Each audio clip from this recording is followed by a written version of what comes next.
Bonjour, bienvenue dans le studio des experts. Pendant près d'une heure, nous allons passer en revue les événements de la semaine. Alors, au menu, des places, des rituels, de l'inflation et de nouveaux édiles. Pour en parler, de politique bruxellois et de journalistes experts. Maria Benayad, journaliste à la Libre, bonjour. Bonjour. Et à ses côtés, Vincent Liévin, journaliste santé, entre autres. Bienvenue. Merci, bonjour. Les anciens passent la main après Gozoin-Auderghem qui a cédé son écharpe à De Vos. 3 nouveaux bourgmestres ont prêté serment cette semaine. Le 5e, Spinette, doit encore attendre la démission de Piquet à Saint-Gilles. En attendant, le ministre Claire Failly a reçu les 3 nouveaux mailleurs. Reportage, Bernard Denuy et Charles Carpro. Je jure fidélité au roi, obéissance à la Constitution et aux lois du peuple belge. 11h ce matin, 3 nouveaux bourgmestres prêtent officiellement serment face au ministre des Pouvoirs locaux Bernard Claire Failly. Même si 2 des 3 mandataires sont déjà bourgmestres faisant fonction depuis plusieurs mois, cette officialisation constitue un point d'orgue symbolique dans la carrière de ces élus locaux. Quelles émotions, quelle joie, quel enthousiasme, tout simplement. J'ai encore l'adrénaline qui est dans tout mon corps. Ça me fait vraiment, ça me fait chaud au cœur de voir que toutes ces personnes sont là aujourd'hui. C'est une énorme émotion, une grande fierté d'être installé. Homme de terrain, peu médiatique, Jean-Paul Van Latem est plutôt vieille école au parti centriste. Ce diplômé d'une école hôtelière est connu pour avoir gravi progressivement les échelons. À Gansoren, il remplace Pierre Compagnie en fonction depuis 2018. On vient d'approuver un budget qui est ambitieux pour les 3 prochaines années. Et donc la vocation, c'est de le mettre en œuvre avec d'énormes grands projets structurels qui vont modifier fondamentalement le bien-être et l'avenir de Gansoren. À Forêt, la page Stéphane Roberti est définitivement tournée. L'écologiste Mariam El Hamidine, qui assure la fonction mayorale depuis novembre 2020, souhaite poursuivre la mise en place de son plan climat. Qu'est-ce que c'est qu'un plan climat? C'est toutes ces actions pour justement faire de Forêt une commune exemplaire, tant au niveau du bâti qu'au niveau diversité, qu'au niveau environnemental, qu'au niveau énergétique. À Jette, Claire Van de Viver annonce mettre les priorités sur les questions sociales autant que sur l'aménagement de l'espace public. On aura beaucoup de chantiers dans les 2-3 ans qui viennent, donc je préviens déjà les Jettois, nous y sommes, mais tout ça évidemment c'est pour embellir notre espace public. On a des projets d'infrastructures culturelles, scolaires, sportives, pour que de nouveau on puisse à Jette, au-delà de sa vie au quotidien, s'épanouir à travers les loisirs. Avec ces nouvelles nominations, on recense maintenant 5 femmes à la tête d'une commune bruxelloise, puisqu'il y a déjà Catherine Moureau à Molenbeek, Cécile Jodogne à Schaerbeek et Sophie De Vos à Auderghem. Une féminisation lente et progressive des écharpes mayorales qui reste encore occupée dans 75% des cas par des hommes. Alors, 3 nouveaux bourgmestres, bientôt encore 2 autres. Est-ce que ça change vraiment quelque chose, Maria Benayad ? Pour certains non, puisqu'ils étaient en fonction depuis un petit temps. Je pense à la nouvelle bourgmestre de Forêt, puisqu'elle est en place depuis, comme l'a dit le reportage, novembre 2020, je crois. Donc, pour certains, ça ne changera pas grand-chose, mais il y a un aspect qui est intéressant, c'est qu'il y a un peu plus de femmes. Et ça, c'est pas mal. Pour 19 communes bruxelloises, il y a 5 femmes. C'est pas encore assez, mais c'est déjà une petite progression. Donc, s'il y a quelque chose à souligner, c'est déjà ça. Et vous, Vincent Liévin, vous me notiez hors antenne qu'il y a pas mal de bourgmestres un peu partout en Belgique qui souffrent, qui tirent la langue. Il faut se rappeler quand même que, période Covid, ils apprenaient les décisions le vendredi fin de journée qui devaient être applicables le samedi dans le pire des cas, dans le meilleur des cas le lundi. Et donc ils ont vécu le Covid, ils ont vécu les inondations pour certains, ils ont vécu d'autres aspects bien difficiles pour leur pratique. Et donc, oui, ils sont fatigués. Il y en a plusieurs qui sont en burn-out. Et aujourd'hui, c'est un aspect dont il faut tenir compte. Et les bourgmestres qui viennent d'être nommés, ils connaissent déjà la problématique, mais ça ne sera pas facile. Eh bien, on va voir l'avis de nos invités politiques qui vont nous rejoindre. L'une est avocate spécialisée en droit social, l'autre est autodidacte sans diplôme universitaire, l'une est députée de l'opposition au Parlement bruxellois, l'autre fut députée, président de Parlement, secrétaire d'État et est à présent bourgmestre. L'une est de Schaerbeek et l'autre est d'Ixelles qu'ils entrent.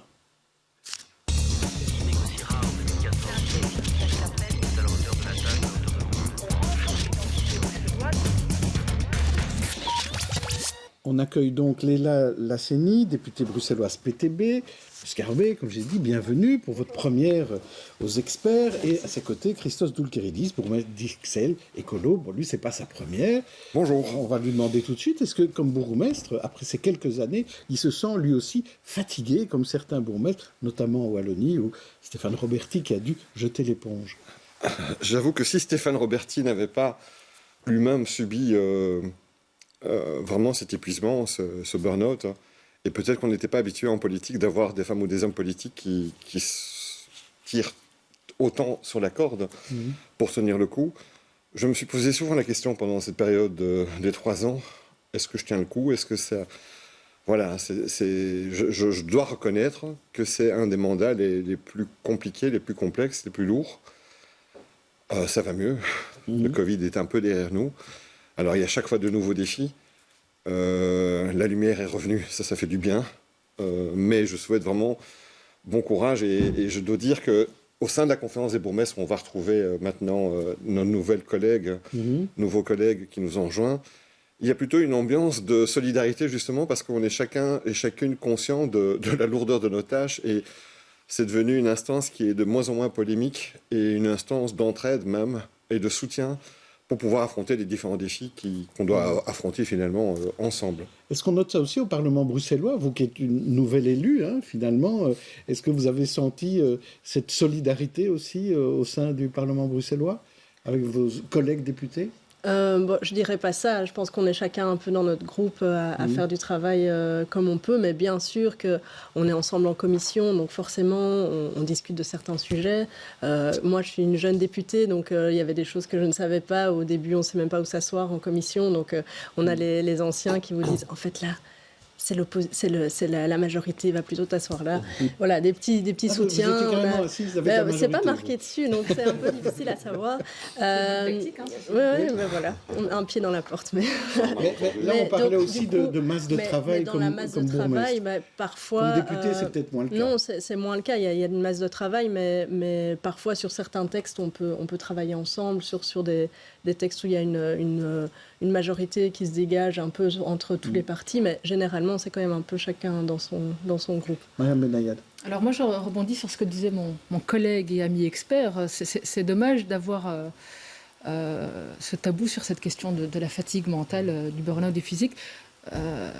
Pour Metz-Dixelles évoque le fait qu'il faille qu'un collègue tombe en burn-out pour qu'on puisse un peu le dire plus facilement. Et c'est dommage de devoir en arriver là pour dire beaucoup plus facilement que ça ne va pas, alors que finalement le bourgmestre, c'est le premier contact avec le citoyen. J'ai du mal à comprendre pourquoi c'est une fonction qui est aussi proche des gens et il y a autant de difficultés à dire quand ça ne va pas, alors que... il y a quelque chose de paradoxal en tout cas et qui m'interpelle dans ce que vous dites. Mais en même temps, c'est pas évident parce que notre société affronte des défis qui sont particulièrement stressants. Quand on a eu le Covid, et puis ici avec le conflit ukrainien, c'est moins le conflit, mais c'est toutes les conséquences de ce conflit qu'on subit. Le fait d'être en première ligne, d'être en contact avec la réalité des personnes dans leur diversité, fait en sorte que c'est très très compliqué de se dire moi je veux me mettre un peu de côté. Au contraire, on a vraiment la pression de se dire c'est encore plus maintenant que je dois être sur le front et que je dois être présent et que je dois être d'une certaine façon efficace. Et je crois que c'est ça la complexité. C'est pas des mandats où il y a beaucoup de détachement par rapport à ce qu'on est en train de faire. Il y a un lien direct sur les conséquences. Et puis à travers les bourgmestres, je dirais que même certaines administrations sont épuisées parce que on les sursollicite, on est obligé d'être un peu à la hauteur et tout devient de plus en plus compliqué. Aujourd'hui, prendre n'importe quelle décision, c'était déjà compliqué avant avec les marchés publics, avec toutes les contraintes légales qui existent et je veux dire, quand on doit faire quelque chose, c'est beaucoup plus compliqué que quand on doit simplement dire qu'il faut faire quelque chose. Vous trouvez qu'il y a trop de contraintes légales ? Pardon ? Il faudrait supprimer ces contraintes ? Mais c'est des contraintes internationales européennes qui s'imposent à nous pour essayer d'éviter les copinages, pour essayer d'éviter des marchés truqués. Donc, alors, l'intention, elle est bonne, mais le résultat, c'est que tout est compliqué. Pour n'importe quoi, vous devez attendre un temps fou. En fait, même le Covid a été une période, à l'inverse, incroyable, parce que là, en tant que bourgmestre, vous êtes obligé de prendre des mesures de sécurité pour votre population, et tout à coup, ça peut aller beaucoup plus vite. Et là, vous vous rendez compte, et les services aussi, waouh, qu'est-ce qu'on est aussi beaucoup plus efficace, qu'on peut être plus rapide. Et je parlais du conflit ukrainien, quand on voit les marchés publics qu'on doit gérer pour n'importe quels travaux, et que même les entreprises sont en difficulté de remettre des offres parce qu'elles ne savent pas vers où vont aller les prix et où va se trouver l'équilibre, et qu'on doit gérer tout est compliqué. Et donc, c'est un épuisement qui est un peu collectif et auquel on n'échappe évidemment pas. Vincent. La réflexion, c'est que moi, j'ai rencontré beaucoup de bourgmestres wallons sur le sujet qui me disaient on fait des groupes WhatsApp entre nous pour se soutenir, pour donner des conseils, et quelles que soient les couleurs, donc c'est même pas les socialistes en sein, pas du tout, c'est là je sais pas ce que je dois faire, et alors vous vous conseillez entre vous, je trouve ça très intéressant. Ça existe aussi, ce groupe WhatsApp entre bourgmestres bruxellois. La conférence des bourgmestres, à un moment, quelle que soit la couleur du parti, vous savez, on a dû s'aider, il fallait s'entraider, on était interdépendants. Pendant la période du Covid, à un moment donné, on s'était dit nous, on arrête de râler, par exemple, parce qu'il y avait tout le monde qui râlait, tout était compliqué. Et on s'est dit, nous, on ne va jamais s'exprimer de manière dissidente entre bourgmestres, parce qu'autrement, ça va rajouter encore plus de tension. Et malgré le fait qu'on soit des couleurs politiques différentes, on a été d'accord là-dessus. On s'est dit, on trouve des solutions, on vient avec des propositions qui ont fonctionné à un endroit. Si on a des pistes, on a eu des échanges pour les masses, pour d'autres choses, entre communes. Et la couleur politique n'avait strictement rien à voir là-dedans. Est-ce qu'il y a un groupe WhatsApp pour les bourgmestres? On a tous nos numéros et on a tous des contacts, bien sûr. C'est sur TikTok, en plus. Mais on est sur Signal.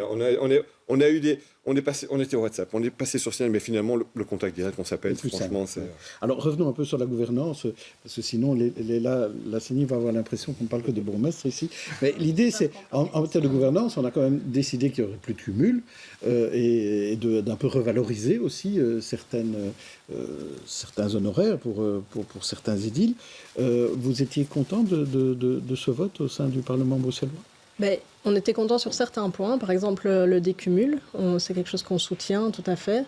Oui, d'avoir des bourgmestres qui soient à plein temps bourgmestres, pour nous ça me semble assez essentiel, comme j'entends que c'est une charge de travail tellement énorme. Bon, on a quand même encore plusieurs bourgmestres qui cumulent avec le travail de député, donc voilà. La dernière fois. Oui, mais donc voilà, alors soit c'est très compliqué, soit ça permet aussi de faire autre chose. C'est plus compliqué pour Christos Zoukairidis que pour Ridwan Chaïb, par exemple. Mais j'en sais rien. Mais en tout cas, voilà, dans les faits, on voit qu'il y a des gens qui cumulent d'autres boulots à côté de bourgmestre. Donc là, c'est bien. Au moins, ça clarifie les choses. Ça permet aussi de faire de la place au Parlement pour d'autres personnes. Par contre, le point qui nous a vraiment fait grincer les dents, c'est le moins qu'on puisse dire, c'est la question du salaire.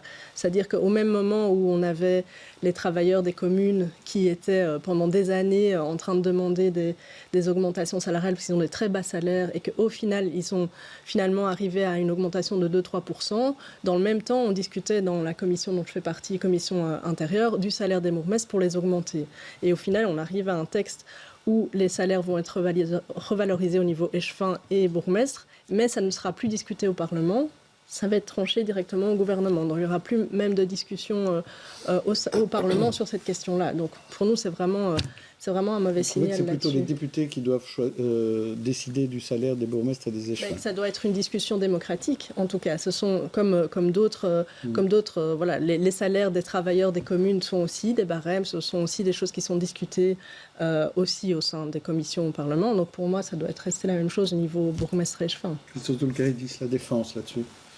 Pas de défense, je ne vais pas me défendre. Donc moi, j'ai rien revendiqué et j'ai par contre travaillé à la revalorisation des personnels des communes, des pouvoirs locaux. Et on a travaillé pendant des mois et des mois et des mois pour essayer de revaloriser tous les barèmes, et en particulier les plus bas, pour qu'ils puissent mieux gagner leur vie et reconnaître aussi le travail qui a été fait. Donc après, je trouve que c'est trop facile de taper sur le salaire des femmes et des hommes politiques, et je pense que c'est une erreur de jouer là-dessus.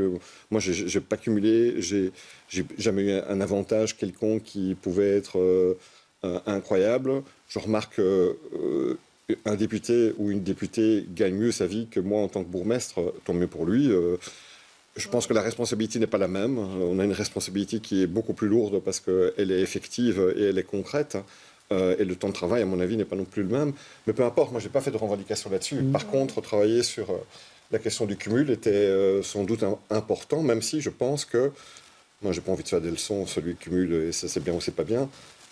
pour moi, ne pas cumuler, et je ne l'ai jamais cumulé, est important aussi pour pouvoir garder un pied avec la vie réelle. Je fais des courses, je prépare à manger, je m'occupe des enfants aussi. Et je trouve que si tu cumules, tu n'as plus la possibilité de faire ça. Tu ne peux pas être partout. Et tu perds le contact avec une certaine vie réelle qui est aussi indispensable. Maintenant, en ne cumulant pas, il faut aussi garder un contact avec les autres niveaux de pouvoir parce qu'en fait, nous sommes tous interdépendants. Il n'y a pas de décision qui est prise qu'à un niveau. Et c'est très important d'avoir des structures efficaces de concertation. Peut-être pour répondre sur l'aspect du salaire du député. Oui, parce que ça, justement, là-dessus, nous, on ne trouve pas normal non plus qu'un député gagne tellement d'argent. Je vous avoue que quand j'ai reçu ma première fiche de paye du Parlement, j'ai eu des petites sueurs. Je veux dire, on est à plus de 6 000 euros net.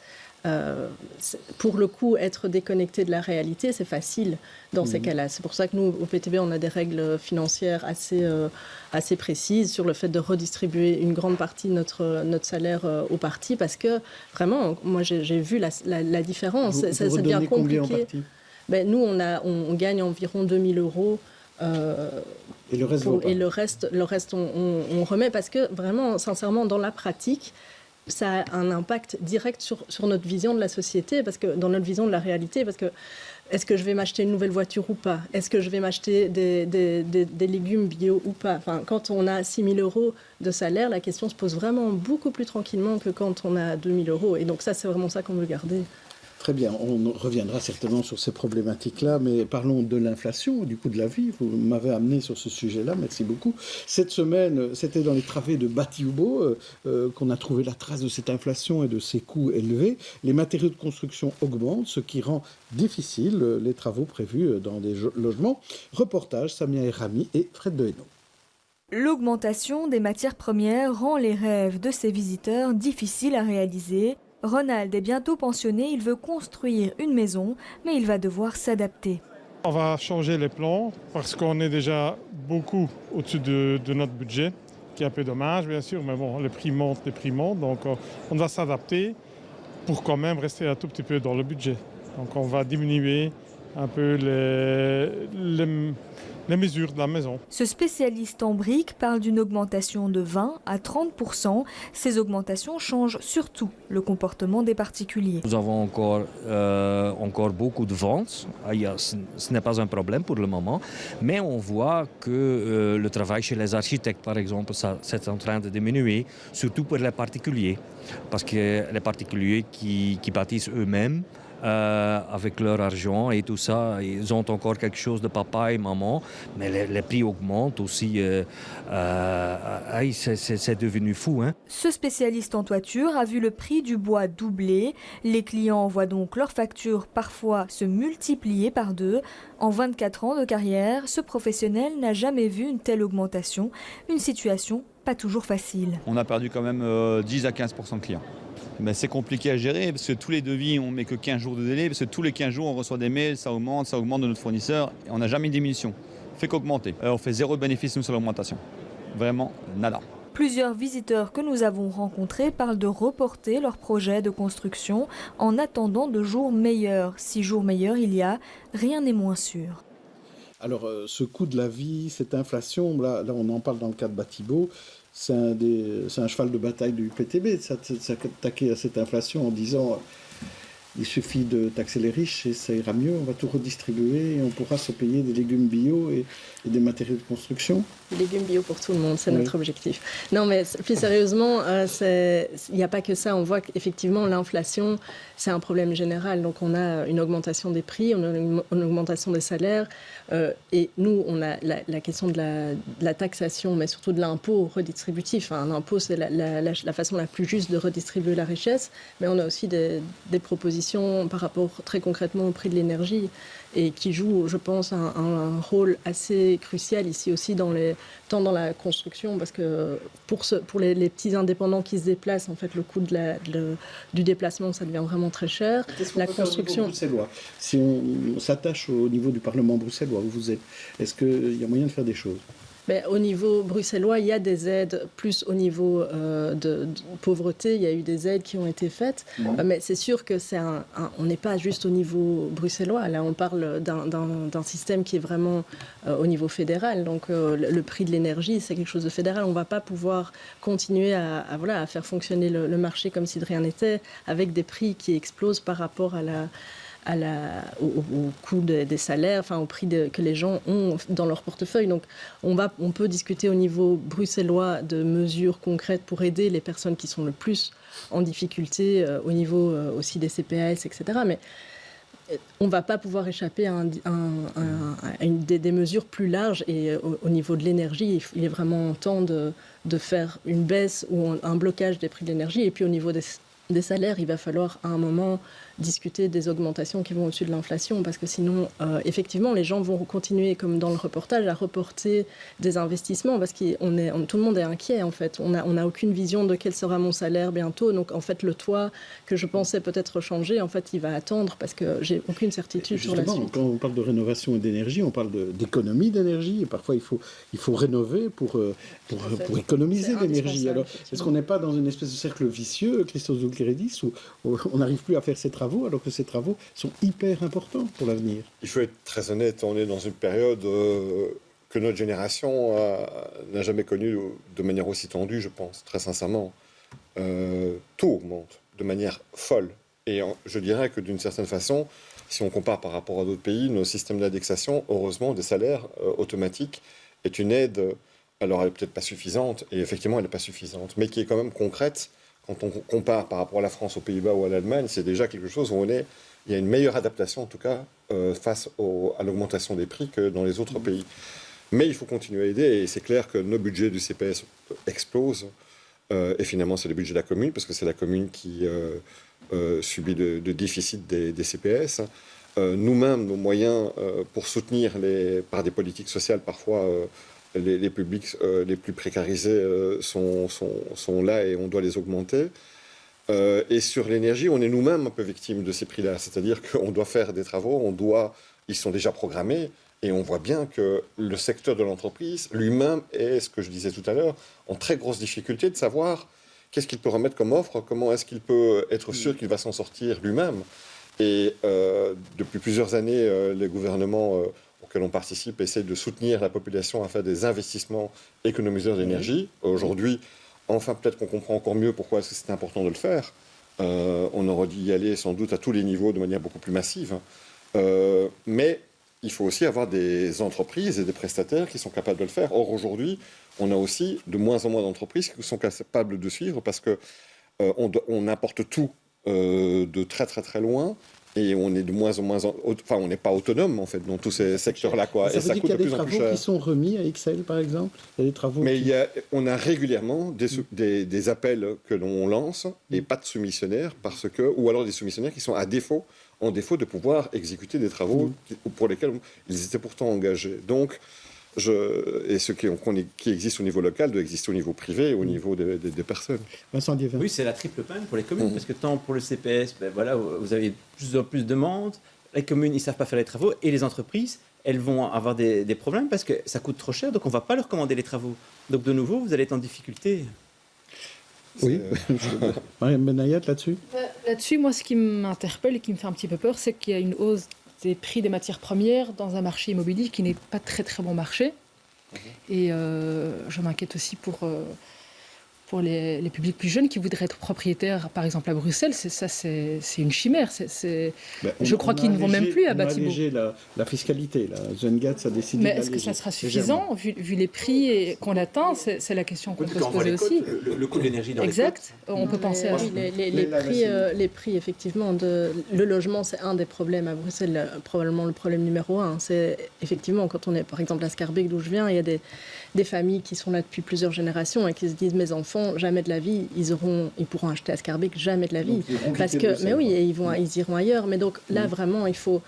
Là-dessus, par contre, sur le prix des logements, il y a quand même vraiment des leviers au niveau de la région, tant au niveau du prix de la location avec un encadrement des loyers, qu'au niveau de la construction de logements publics. Là-dessus, on a des leviers en tant que Christophe Doulcredis, vous qui avez été secrétaire d'État au logement. Oui, alors le logement, évidemment. Donc c'est la question de la construction, mais encore une fois, on revient à combien de temps ça prend, combien est-ce que ça coûte.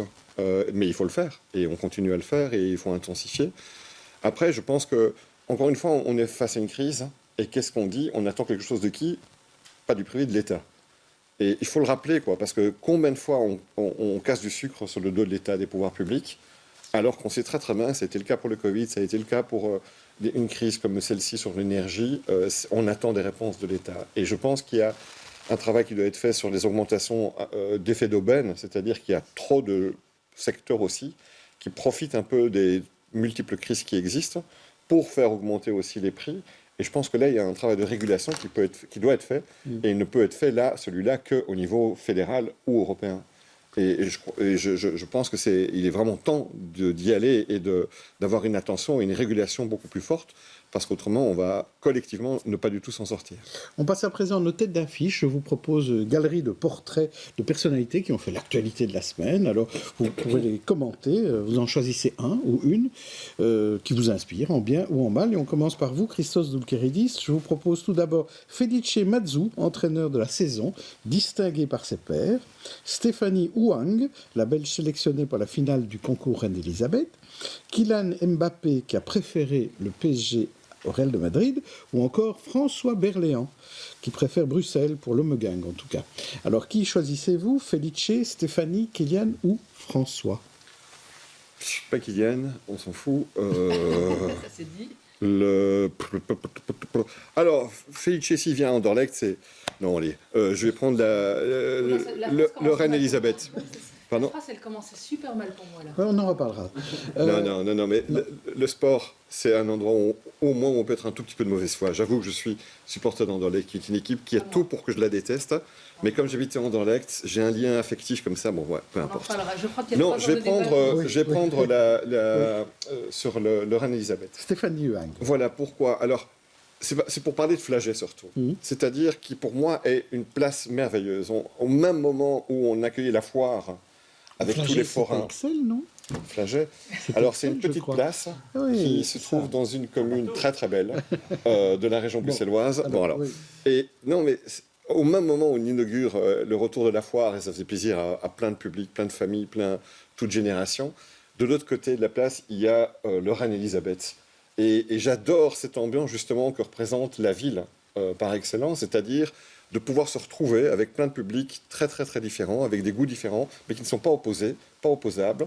Et cette énergie-là, elle fait partie de la fierté que j'ai de la ville et de ma commune en tout cas. C'est-à-dire on va aller écouter un concert et puis manger un croustillon juste après. On peut faire tout ça. On peut faire ça dans un même endroit. Pardon? Concert de violoncelle. Oui, bien sûr. C'est très beau le violoncelle. Et puis et puis il manque juste un club de foot. Parole à notre... Et on n'a pas besoin de club de foot du coup. Voilà. Leila Lassani, je vous propose 4 autres visages. D'abord celui de Kevin De Bruyne, joueur de l'année en Première Ligue.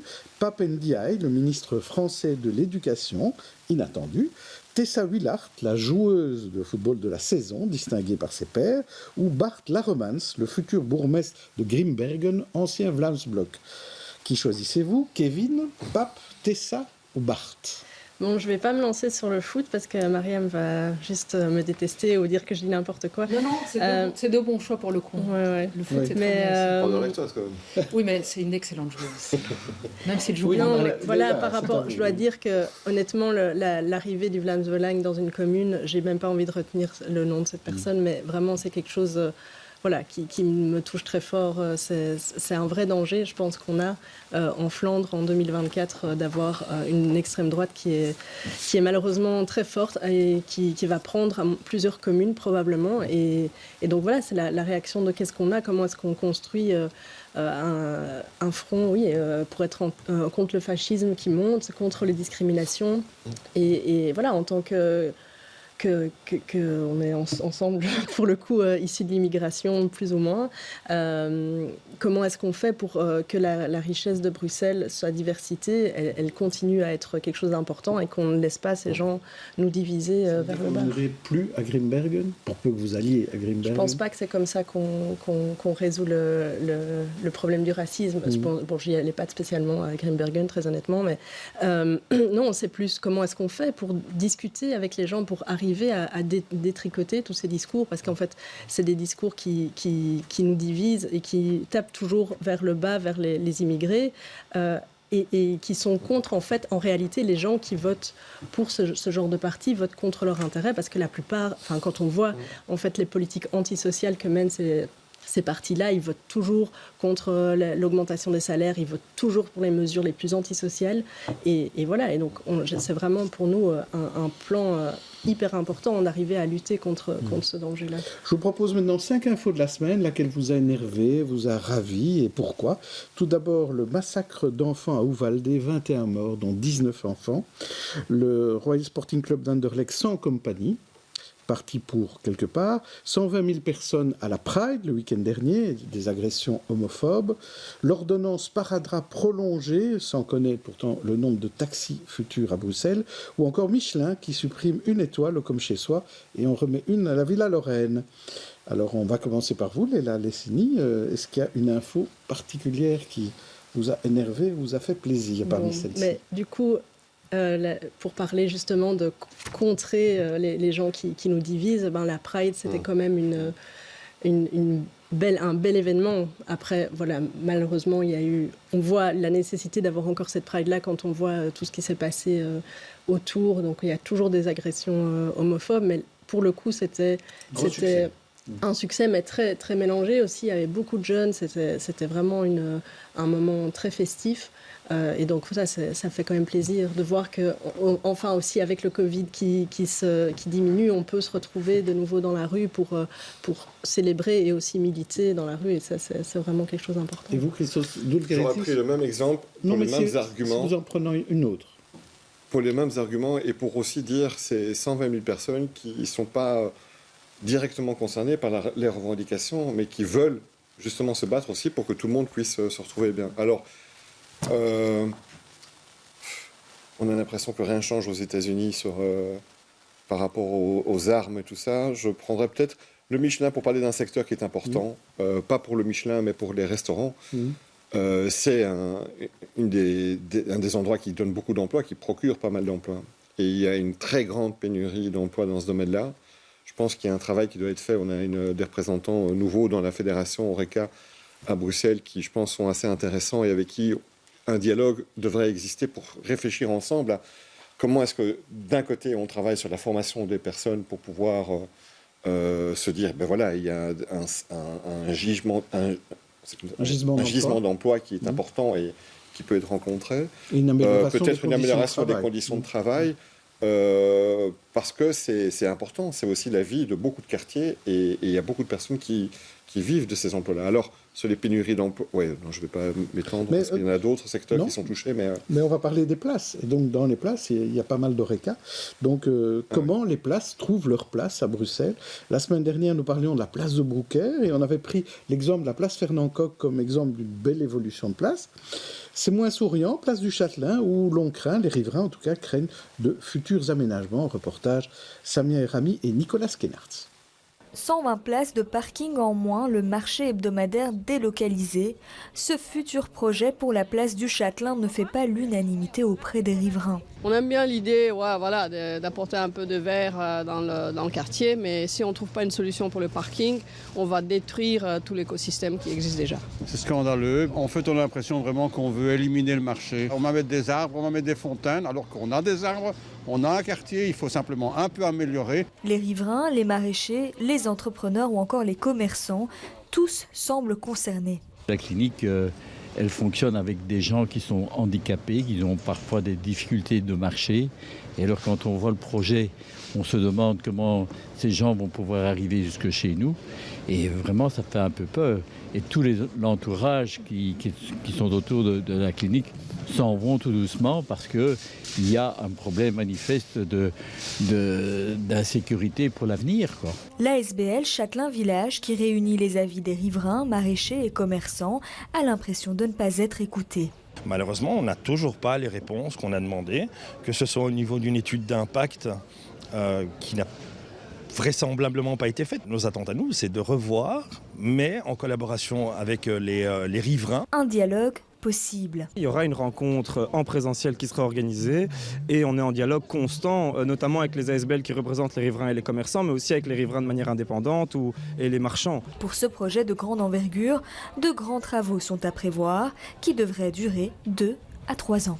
On va demander à Christophe Doulkeridi, c'est lui le bourgmestre, c'est lui le patron de ce projet quand même. Est-ce qu'il y a eu une étude d'impact ? Ça fait 2 ans qu'on travaille sur le projet en le présentant, en faisant d'abord tout un travail d'enquête pour savoir quelles étaient les attentes des différents citoyens. Et il y en a plusieurs des catégories de citoyens. Il y a les professionnels, il y a l'ORECA, il y a les habitants, il y a ceux qui passent par là. Ouais. Et l'idée, c'était de se dire, nous faisons vraiment un travail le plus large possible pour ne pas chaque fois donner la parole qu'à ceux qui crient le plus ou le plus fort et qui peuvent s'organiser pour le faire. Ça fait 2 ans. Et puis, ces derniers temps, ces dernières semaines, il y a une association qui s'est créée et qui parle au nom de tout le monde. C'est un peu agaçant parce que moi, je suis bourgmestre, j'ai été élu, je ne parle jamais au nom de tout le monde.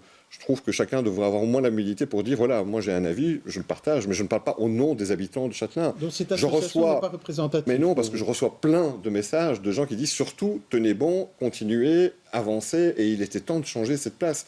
Je ne sais pas si vous voyez la place, parce que là, on montre les chouettes images de la place, c'est-à-dire le jour où il y a marché. Oui, et le jour où il y a marché, et le jour où il y a marché, il n'y a aucune place pour les voitures. Je le rappelle. Donc ça veut dire que ça peut fonctionner. Et le reste des jours, c'est une place avec du parking. On est en 2022.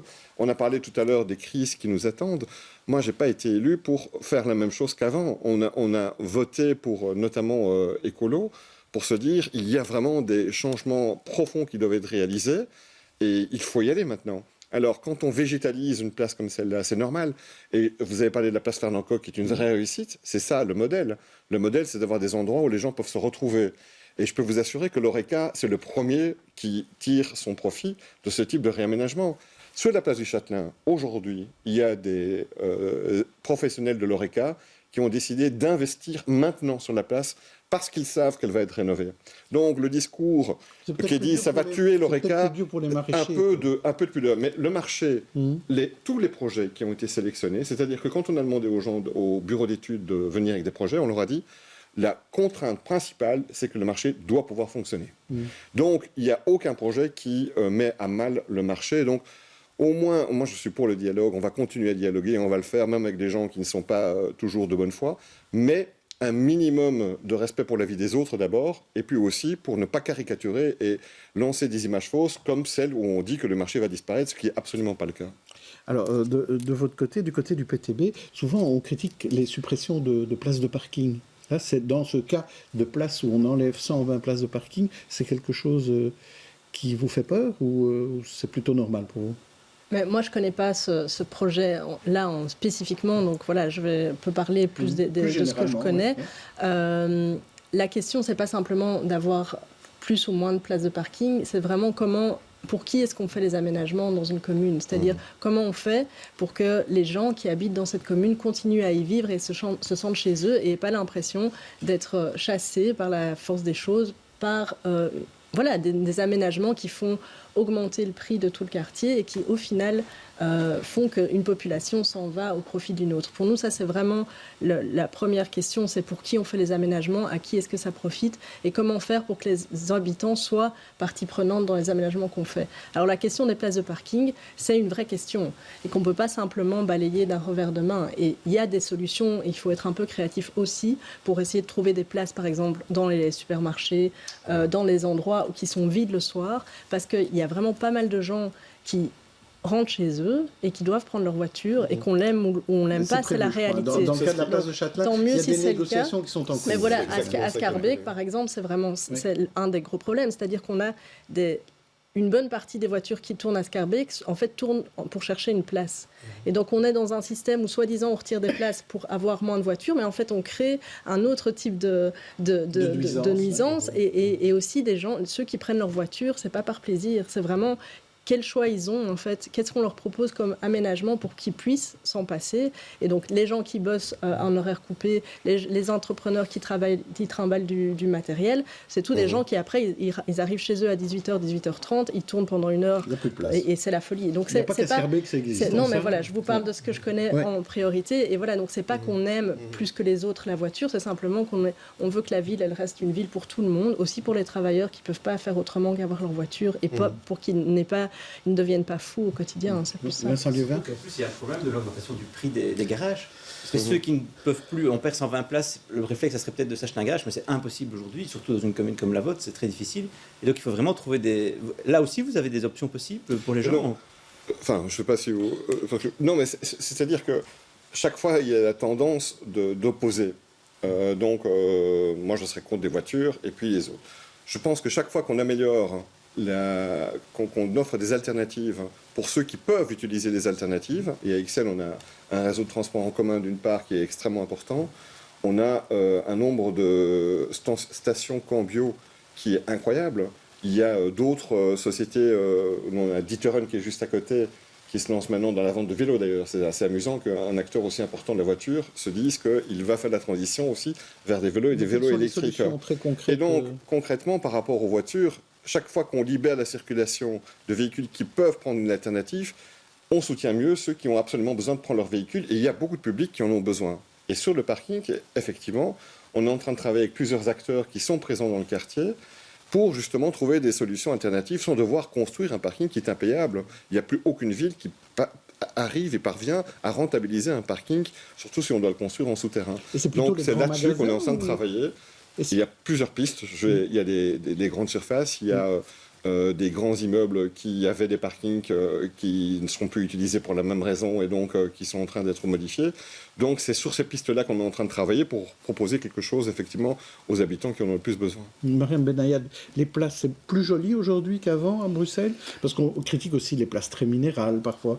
Il y a des places où il n'y a pas d'espace vert. Hein. Mais moi, moi je suis majoritairement à pied, donc je circule en utilisant les transports en commun. Donc le problème de la voiture, parce que justement j'ai l'impression que Bruxelles devient une ville anti-voiture un peu par la force des choses, c'est quelque chose que j'ai très vite abandonné. Maintenant, il y a l'exemple de la place Fernand-Côte qui a été cité. C'est vrai que c'est un endroit extrêmement agréable, surtout l'été, quand on a envie de se poser calmement pour prendre un verre. Mais est-ce que toutes les places s'y prêtent? Je ne crois pas qu'on peut faire un copier-coller de ce qui se passe à la place Fernand-Côte pour en faire systématiquement la même chose ailleurs. Un exemple que je connais très bien, puisque c'est un quartier où j'ai grandi, c'est la place Sainte-Catherine, où il y a eu pas mal aussi de discussions pour est-ce qu'on en fait un espace piétonnier ou pas. Au début, c'est toujours un peu très compliqué pour les riverains, parce qu'on doit les sortir d'une certaine zone de confort et changer un peu les habitudes. Mais finalement, avec le temps, on trouve des adaptations. Il y a le multimodèle qui prend de plus en plus de place. Et donc, peut-être que pour le Châtelain, il faut voir, à condition, comme disait Madame Lassaini, qu'on n'entre pas dans une politique anti-voiture parce qu'il y a des personnes qui n'ont pas d'autre choix. Elles ont besoin d'alternatives. Donc, je crois que les voitures vont pouvoir, à certains endroits, circuler. Il y a les camions du marché qui vont venir. Oui, et donc, mais même pour les riverains, c'est vrai. Mais donc, c'est soit on maintenait des voitures sur la place, soit on devait les enlever. Alors, si on les enlève, qu'est-ce qu'on fait? Est-ce qu'on creuse un parking, souterrain? Je crois que c'est ce qu'il y a à la place du Miroir, d'ailleurs. Oui, mais voilà. Mais donc, nous, les dernières études que l'on a et les dernières informations, d'abord, c'est impayable. Et puis, ça fait des travaux qui vont durer beaucoup plus longtemps et qui vont avoir un impact sur les commerces et l'ORECA beaucoup plus grave. Or, ici, on avait en fait, parce que j'entendais le médecin ou vétérinaire ou kinésithérapeute qui disait comment vont venir mes patients. Je comprends tout à fait cette question. On n'est pas... nous aussi, on est parfois malades et on doit aller chez des médecins et tout ça. Simplement, ces artères vont de toute façon devoir être mobilisées puisqu'on doit changer les égouts. Et là, c'est aussi un message que je veux faire passer. Une ville, ça vit et ça s'entretient. Et une ville, quand on a des égouts qui datent depuis pratiquement plus de 100 ans, moi, ils ont changé les égouts dans ma rue, c'était pratiquement 1 an de fermeture à la circulation. Et effectivement, il faut trouver, c'est pas évident, des possibilités et des adaptations pour permettre de pouvoir quand même passer et ne pas handicaper, pénaliser les personnes, les professionnels qui sont là. Mais on doit faire ces travaux. À un moment donné, on ne peut pas juste se dire on va attendre que ça s'écroule, parce que quand ça s'écroulera, ce seront les mêmes qui vont hurler en disant mais les pouvoirs publics, vous ne prenez pas vos responsabilités. Léla Lessini, on en parlait beaucoup aussi de la place Collignon. Vous qui êtes québécoise, qu'est-ce que ça doit devenir, d'après vous, cette place ? Pour nous, parce qu'il y a beaucoup de voitures sur la place Collignon. Non, mais ça a changé quand même. Donc maintenant, si vous allez en fin de journée, il y a des enfants qui jouent sur la place Collignon. C'est toujours la même histoire. C'est vraiment, je pense que les gens veulent tous un endroit agréable pour vivre. Il n'y a pas des fous furieux qui ont envie que leur enfant se fasse écraser par une voiture. Je pense qu'on a tous, ils ont tous envie d'avoir un endroit agréable. Mais simplement, on ne peut pas continuer à opposer les gens qui ont besoin de leur voiture et ont besoin. Et vraiment, à Scarbeck, il y a un problème physique, c'est-à-dire qu'il n'y a pas assez de place pour les voitures et développer des places, mais la place Collignon, pour l'instant, elle a changé. C'est plus du tout tout un parking. Il suffit de passer le soir, il y a des enfants qui jouent au foot et c'est tout à fait donc il n'y a pas de solution miracle, on s'en rend compte. Oui, mais il y a plein de villes qui vont toutes dans la même direction. Donc je veux dire, c'est pas un hasard. C'est pas un hasard. Ce qu'on est en train de faire, on l'a fait ailleurs. Et quand on regarde les résultats, il n'y a pas de résultats qui nous disent attention, c'est une catastrophe et on va dans la mauvaise direction. Et cette végétalisation, elle est aussi indispensable pour les raisons climatiques. On a regardé ce qui s'est passé avec les inondations. C'était en Wallonie, c'était pas à Bruxelles. Mais n'ayons pas l'impression qu'on est à l'abri et que tout va bien se passer dans les années qui viennent. On est plutôt dans des situations qui ne sont pas évidentes. Et la tendance de dire « Ok, je suis d'accord, mais pas chez moi », elle existe malheureusement de manière très forte, elle est permanente et on doit quand même y résister. Dernier sujet de la semaine, les auditions consacrées à l'abattage avec ou sans étourdissement se poursuivent au Parlement bruxellois. Après avoir entendu les religieux et les bouchers, c'était la semaine dernière, on a entendu cette semaine les juristes et les vétérinaires. Extrait de notre émission Séance publique, la juriste Sophie Duthiault-Lulov et la vétérinaire Mariella Debille. Ce n'est pas aux législateurs aujourd'hui d'aller essayer d'expliquer aux musulmans ou aux juifs ce que disent vraiment les textes religieux, comment est-ce qu'on peut accepter ou pas l'abattage rituel ou chercher des accords de grands représentants des communautés religieuses qui auraient dit que si c'est acceptable, qu'il n'y ait pas d'étourdissement. Le législateur ne doit pas se mêler de la religion, il doit vraiment rester purement sur le débat juridique et ne pas en sortir.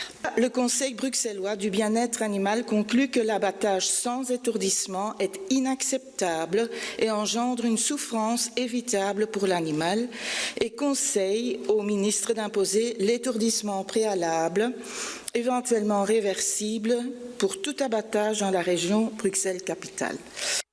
Là, est-ce qu'il y a moyen de trouver un consensus entre ce qu'on a l'impression des gens qui sont d'un côté très pro, les autres qui sont très anti. On a l'impression qu'il n'y a pas de chemin commun dans ce débat. Est-ce qu'il y a un consensus possible? Vous qui assistez au débat. Par rapport au bien-être animal, je pense qu'on ne va pas le régler en s'occupant uniquement de la dernière minute avant sa mort. Il faut envisager la production de viande dans son entièreté. Et donc là-dessus, vraiment se focaliser sur ce moment précis de la dernière minute, c'est à mon avis pas une bonne façon de régler le problème. Je pense qu'on est assez d'accord sur le fait que la production de viande de manière générale, elle pose problème. Donc on a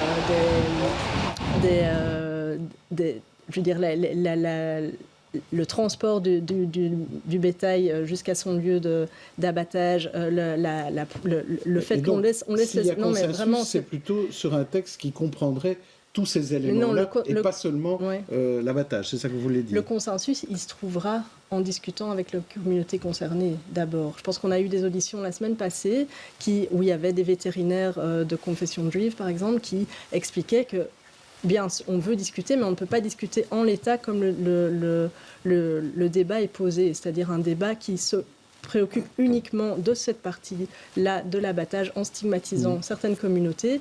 Il va falloir mettre autour de la table la plupart des communautés concernées et je pense à nouveau, c'est c'est faux de dire que les communautés juives ou musulmanes ne préoccupent pas du tout du bien-être animal. Je pense que la majorité des gens veulent une viande qui est correctement produite, et ça doit être aussi par rapport à la façon dont on les élève, dont on les soigne. Mais je ne vois toujours pas la piste de consensus. Mais donc le consensus, ça va être de discuter avec les communautés concernées sur la question. Parce que, on les a entendus la semaine dernière, aujourd'hui, au niveau de l'abattage, on a un abattoir à Anderlecht, qui, je ne sais pas si vous l'avez déjà visité, mais c'est un petit abattoir. Ce n'est pas du tout les visions qu'on a eues des vidéos en Flandre où on torture des animaux. Donc c'est un abattoir à taille humaine, avec des caméras partout, où on peut vraiment discuter avec les gens, les bouchers qui abattent les animaux, pour améliorer concrètement les conditions pour qu'elles soient encore meilleures. Et tout se passe bien maintenant, c'est ça que vous dites, ou bien ça ne se passe pas bien?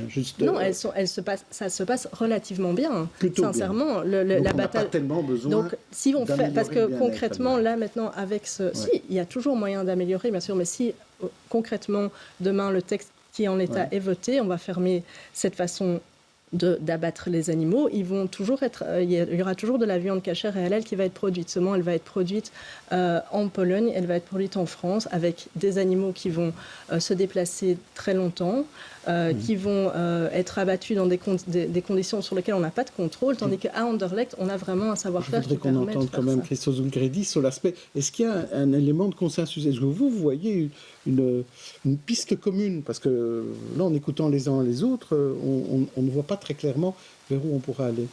Je peux faire beaucoup, mais vous attendez de moi que je règle ce problème-là. Alors, mandatez-moi, mais je veux bien être mandaté. Simplement, le bien-être animal est un débat public extrêmement important. Il est assez récent, et il était enfin temps de pouvoir l'aborder dans toutes ses dimensions. Moi, j'ai travaillé quand j'étais encore député au Parlement de la Fédération Wallonie-Bruxelles sur l'alimentation dans les cantines scolaires, en demandant qu'on aille vers le bio et qu'on propose aussi des alternatives végétariennes. Parce que, comme vous le disiez, effectivement, il faut regarder l'ensemble de notre alimentation. Si on veut avoir un regard critique sur la question du bien-être animal, il faut surtout avoir un regard critique sur tout ce qu'on est en train de manger tous les jours. Dans quelles conditions sont élevées les poules, les cochons, les vaches et tous les autres animaux. C'est ça qu'il faut regarder. Et alors, si on veut être très très cohérent, qu'on fasse des campagnes pour dire arrêtons de manger la cuisine industrielle ou toutes les productions industrielles parce que les conditions d'élevage sont totalement catastrophiques la plupart du temps.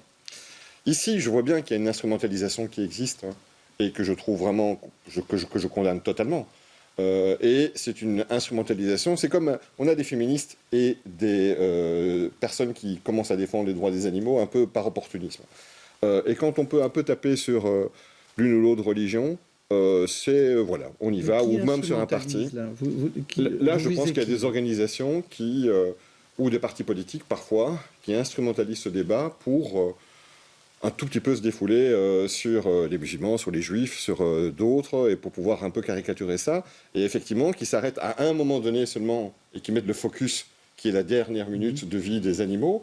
Mais si on veut être totalement cohérent, travaillons sur l'ensemble. Mais pourquoi on n'a pas travaillé sur l'ensemble? Ah oui, mais ça, on peut le dire. Alors, non, mais on peut avoir une réflexion sur l'agriculture. Non, mais c'est le débat sur l'agriculture. Oui, l'agriculure, excusez-moi, mais c'est le débat. Mais non, mais c'est un débat donc beaucoup plus général. Sinon, en tant que consommateur, on a aussi un regard et quelque chose à dire.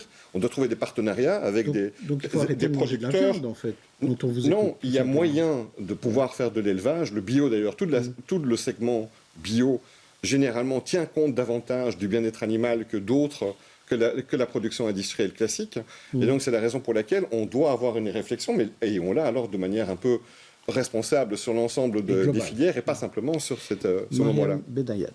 Alors pour répondre déjà à la question de comment trouver un consensus, alors bon courage pour trancher dans ce débat, sans vilain jeu de mots. Puisque, pour en revenir aux auditions qui ont démarré la semaine dernière, je crois, moi j'ai l'impression que au sein de chaque parti, chaque député sait déjà ce qu'il va choisir et que pour essayer de se donner ou justifier un peu le vote pour ou contre, on entend divers experts, parce que ce que disent les juristes, c'est que le bien-être animal n'équivaut pas à la liberté de culte.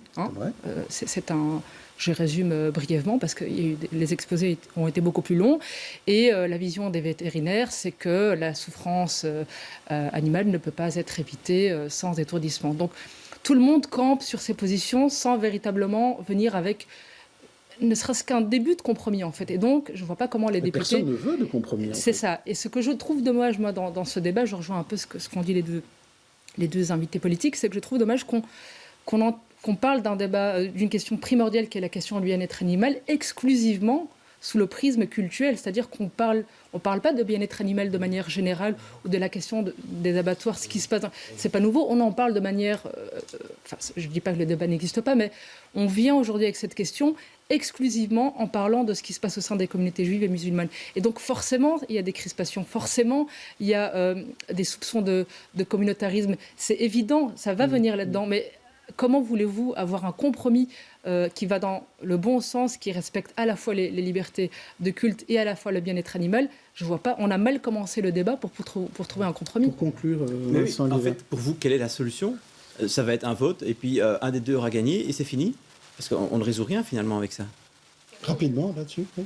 Donc c'est vraiment pour ça, et c'est ce que les auditions aussi ont laissé entendre, c'est qu'il faut quand même à un moment impliquer concrètement les communautés et au niveau local. Il y a vraiment des marges pour améliorer au niveau des abattoirs d'Anderlecht, vraiment améliorer encore ce qui se fait. Donc dans ce débat, on devrait considérer qu'on doit tous avoir une marge de progression dans notre rapport au bien-être animal. Tous, en tant que citoyens, peut-être en tant que croyants, peut-être en tant que professionnels de l'alimentation, et que ces débats servent plutôt à essayer de pousser les unes, les uns et les autres à faire des progrès dans ce domaine-là, plutôt qu'à stigmatiser en disant « toi tu es bon, toi tu n'es pas bon, toi tu es un salaud », etc. Or, pour le moment, le débat tel qu'il est enclenché, c'est plutôt la deuxième solution. Il est aussi posé de façon très très bizarre. Je veux dire, c'est un texte qui a été d'abord aussi déposé par le Vlaams Belang, la NVA. On a après, bizarrement, des partis qui le gouvernement et d'autres partis, dont le vote, de déposer d'autres textes. On en reparlera une autre fois. Maintenant, c'est les coups de cœur.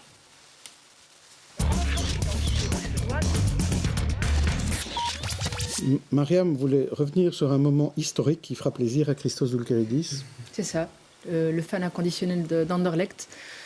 C'est où? Inconditionnel, c'est très relatif, mais... C'est pas moi en tout cas, ça c'est certain. Il reste peu de temps, vous êtes en train de gâcher tout le temps. Je gage. Donc la saison exceptionnelle de l'Union Saint-Gilloise qui est revenue avec fracas en première division et que Bruges lui a chippé le titre, je peux le dire très ouvertement. Elle est vice-championne, c'est une équipe de cœur. Elle sera championne pour moi malgré tout, même en étant deuxième. J'attends quand même de voir les suites de cette saga du Mercato parce que je m'inquiète un peu que de l'autre côté du canal, on nous pique et notre coach et d'autres joueurs. Donc je guette du côté d'Anderlecht. On verra. À vous, Vincent. Un livre sur les femmes combattantes, 7 héroïnes de notre histoire. Ce livre-là, comme d'autres, parle enfin un peu plus de la place de la femme dans l'histoire et met en avant toutes les choses qui ont été faites mais qu'on n'a jamais vraiment évoquées. Et je trouve que c'est fondamental et j'invite tous les chercheurs et auteurs à poursuivre dans cette voie-là parce qu'il y a énormément de faits historiques qu'on n'a encore jamais relevés.